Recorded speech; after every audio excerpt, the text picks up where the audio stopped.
ஒரு நாட்டின் நடவடிக்கைகள் இரு நாடுகளுக்கு இடையிலான மோதலில் நேரடி தாக்கத்தினை ஏற்படுத்துகிறது என்றால் கண்ணை மூடிக்கொண்டு அது அமெரிக்கா என்று சொல்லிவிடலாம். முன் தீர்மானத்தோடு ஒரு வல்லரசை இப்படி அணுகுவது சரியா என்று உங்களுக்கு தோன்றலாம். ஆனால் அமெரிக்காவின் கடந்த கால செயல்பாடுகள் அதைத்தான் உணர்த்துகின்றன.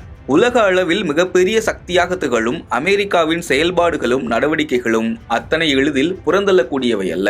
இஸ்ரேலும் ஈரானும் நடத்தி வரும் போர் 6வது நாளை எட்டியுள்ளது.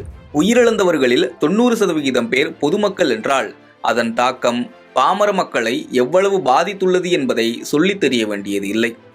ஆம், இஸ்ரேல் தொடர்ச்சியாக மக்கள் வசிக்கும் குடியிருப்பு பகுதிகளில் தாக்குதல் நடத்தி வருகிறது. இந்த போரின் முக்கிய நோக்கம் என்ன?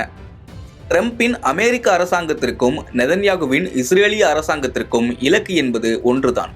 அது இஸ்லாமிய குடியரசான ஈரானிடம் அணு ஆயுதம் இருக்கக்கூடாது. அணு ஆயுதம் என்ற ஒன்றை உருவாக்கும் நிலையை அவர்கள் அடைந்துவிடக்கூடாது. நிதி மற்றும் ஆயுதங்களின் மூலம் ஈரான் உதவி புரியும் ஹமாஸ், ஹிஸ்புல்லா போன்ற அமைப்புகள் இஸ்ரேல் அரசாங்கத்திற்கு எதிராக செயல்படும் சூழலில் ஈரான் அணு ஆயுத நாடாகவும் மாறிவிட்டால் அது இஸ்ரேலுக்கு பேராபத்தாக முடியும் என்பது இஸ்ரேலின் வாதம். எனவே ஈரான் அணு ஆயுத நாடாக மாறக்கூடாது. ஆனால் அதை செயல்படுத்தும் வழிமுறைகளில்தான் அமெரிக்காவும் இஸ்ரேலும் வேறுபடுகின்றன. அமைதி, பேச்சுவார்த்தை, ஒப்பந்தம் என வெள்ளை கொடியை தூக்கி கொண்டு அமெரிக்கா வருகிறது என்றால் போர் விமானங்கள், ஏவுகணைகள் மட்டும்தான் பதில் என இஸ்ரேல் கூறுகிறது.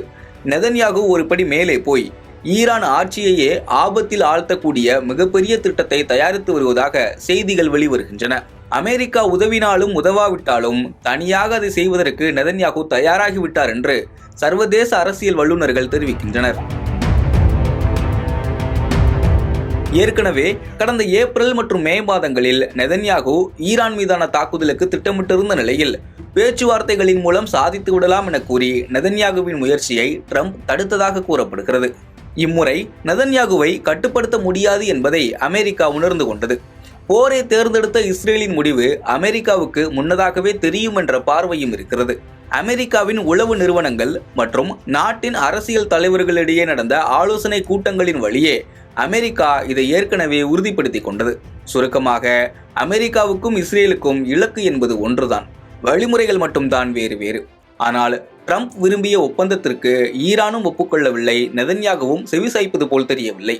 இருந்தபோதும் இஸ்ரேலின் பாதுகாப்பு முக்கியமா அல்லது போர் அமைதியாக முடிவுக்கு வருவது முக்கியமா என அமெரிக்க அதிபரிடம் நீங்கள் கேட்டால் நிச்சயமாக இஸ்ரேல் பாதுகாப்பு என்றே தெரிவிப்பார்.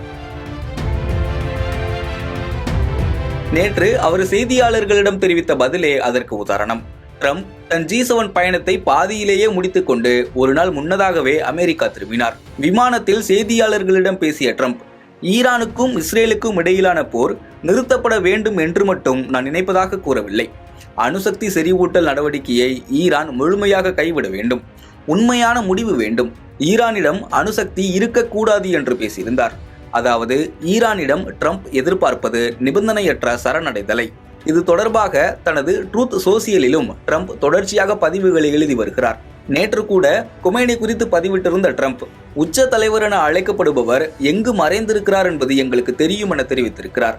அவர் எங்களுக்கு எளிதான இலக்கு என தெரிவித்துள்ள ட்ரம்ப், நாங்கள் இப்போதைக்கு அவரை வெளியில் கொண்டு வரவோ அல்லது கொல்லப்போவதோ இல்லை எனவும் தெரிவித்திருக்கிறார். மேலும் ஈரானிடம் நல்ல ஸ்கை டிராக்கர்களும் தற்காப்பு உபகரணங்களும் இருக்கலாம், ஆனால் அமெரிக்காவின் ஆயுதங்களுடன் அதை ஒப்பிட முடியாது என தெரிவித்திருக்கிறார். கிட்டத்தட்ட ட்ரம்ப் செய்துள்ளது பகிரங்க மிரட்டல். ஏற்கனவே தெஹ்ரானில் உள்ள மக்கள் உடனடியாக வெளியேற வேண்டும் எனவும் ட்ரம்ப் எச்சரித்திருந்தார். இப்போரில் ஈரானால் வெல்ல முடியாது என்றும் போர் நிறுத்த பேச்சுவார்த்தைக்கு அவர்கள் முன்வர வேண்டும் என்றும் ட்ரம்ப் கூறியுள்ளார். ட்ரம்பை தொடர்ந்து இஸ்ரேலும் தெஹ்ரானில் உள்ளவர்கள் வெளியேற வேண்டும் என எச்சரித்து உள்ளது.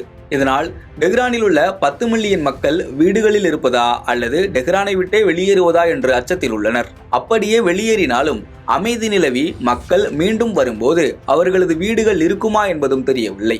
கிட்டத்தட்ட 10 மில்லியன் மக்கள் நாட்டிலேயே அகதிகளாக மாறக்கூடிய சூழல் எழுந்துள்ளது. இந்த 10 மில்லியன் என்பது இஸ்ரேலின் முழு மக்கள் தொகைக்கும் கிட்டத்தட்ட சமமானது என்ற ஒரு பார்வையும் இருக்கிறது. ஈரானிய அணுசக்தி நிலையங்களை முழுமையாக தகர்க்க அமெரிக்க இராணுவ தளவாடங்களை பயன்படுத்தும் யோசனையில் ட்ரம்ப் இருப்பதாக தகவல்கள் வெளிவருகின்றன. பேச்சுவார்த்தைக்கு பலமுறை முயன்றும் பலன் தராத நிலையில் தாக்குதலில் நேரடியாக ஈடுபடுவது குறித்து ட்ரம்ப் பரிசீலித்து வருகிறார். வெள்ளை மாளிகையில் இது தொடர்பாக ஆலோசனையும் நடந்திருக்கிறது. 1 மணி நேரம் 20 நிமிடங்கள் நீடித்த இந்த ஆலோசனையில் ஈரானிய அணுசக்தி தளங்களை தாக்க அமெரிக்கா இஸ்ரேலுடன் சேர வேண்டுமா என்பது குறித்து விவாதிக்கப்பட்டிருக்கிறது. ஆனால் ட்ரம்பின் நெருங்கிய ஆலோசகர்கள் இதற்கு உடன்படவில்லை என்றும் செய்திகள் வெளியாகி இருக்கின்றன.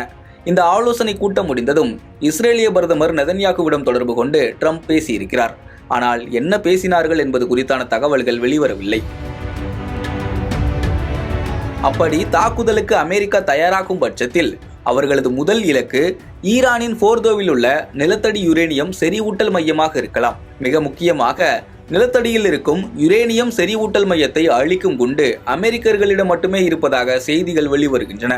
இந்த அணுசக்தி நிலையத்தை அழிக்க 30,000 பவுண்டுகள் எடையுள்ள GBU-57 என்ற குண்டுகளுடன் அமெரிக்க விமானங்களை அனுப்ப ட்ரம்ப் யோசித்து வருகிறார்.